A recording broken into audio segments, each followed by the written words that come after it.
Good afternoon, I'm Alan Unell, and this series of videos is Healthcare Advocacy, where we address problems in the healthcare system and then take actions to try and make a better system for all of us. Down below in the YouTube description box is a link to the Healthcare Advocacy newsletter that is the text for this video.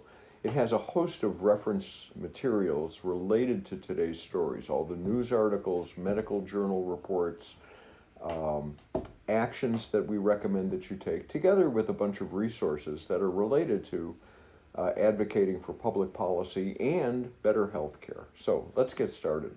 The Trump administration has directed the Centers for Disease Control and Prevention to indefinitely postpone a public meeting of its vaccine advisory panel.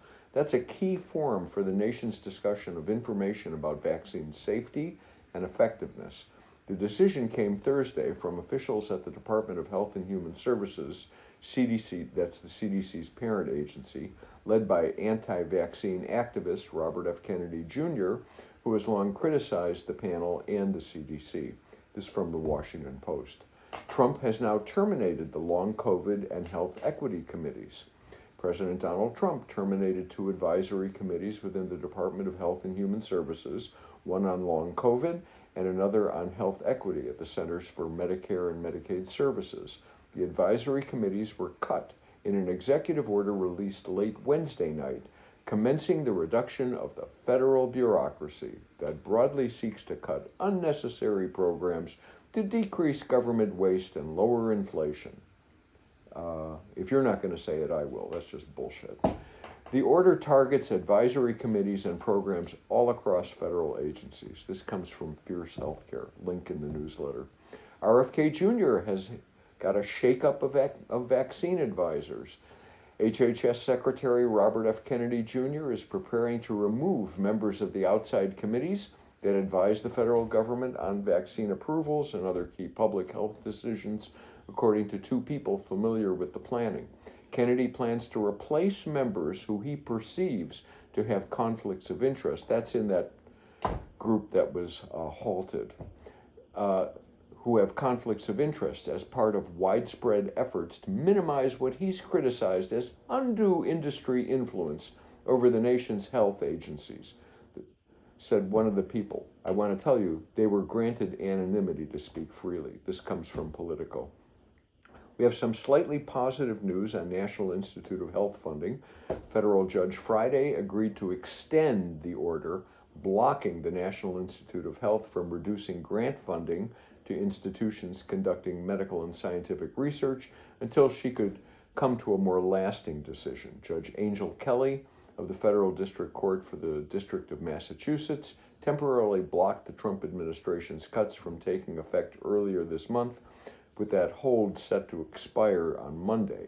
That teed up an urgent hearing on Friday, this last Friday, which states and associations representing those institutions urged her to consider halting the cuts more permanently.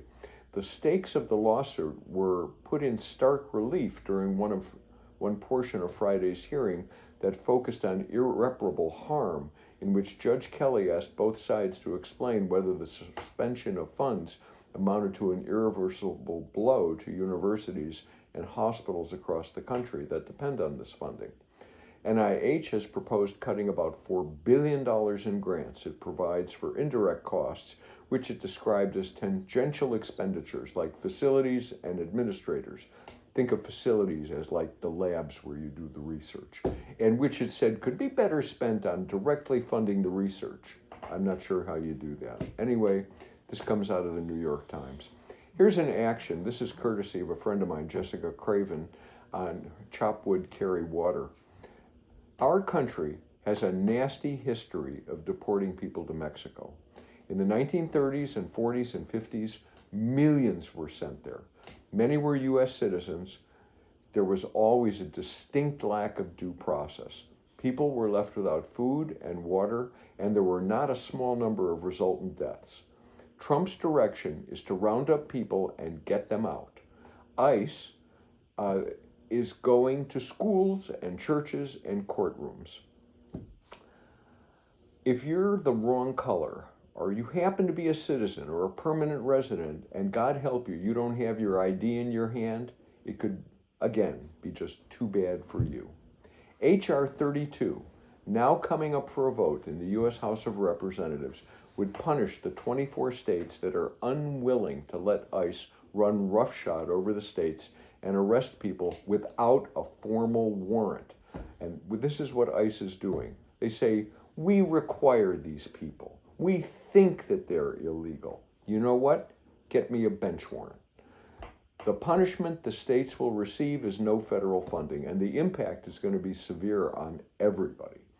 There is precedent that states are under no obligation to assist the federal government in the enforcement of federal statutes. Call or email your member of Congress and tell them to vote no on H.R. 32. There's a link down in the resources section. You can just go there and you'll find the phone number for your representative, or use ResistBot, my favorite. On your cell phone, send a text message, sign, S-I-G-N, space, P-U-A-A-H-P, sign, space, P-U-A-A-H-P to 50409. Here's what you'll send. I want the Congress member to vote no on H.R. 32, the Defund Our Communities Act. This bill could potentially cut federal funding to schools, hospitals, homeless shelters, transportation systems in more than 24 states deemed, quote, sanctuaries. Please vote no. Also, vote no on H.R. 22, the SAVE Act, which will suppress millions of American votes. Finally, I want the Congress member to vote no on any budget bill that cuts Medicaid, SNAP, Veterans Benefits, Medicare, Social Security, period. I know Republicans are trying to do just that in order to give the richest Americans tax cuts, and I'll tell you, there will be hell to pay from us voters if they do it. Thank you.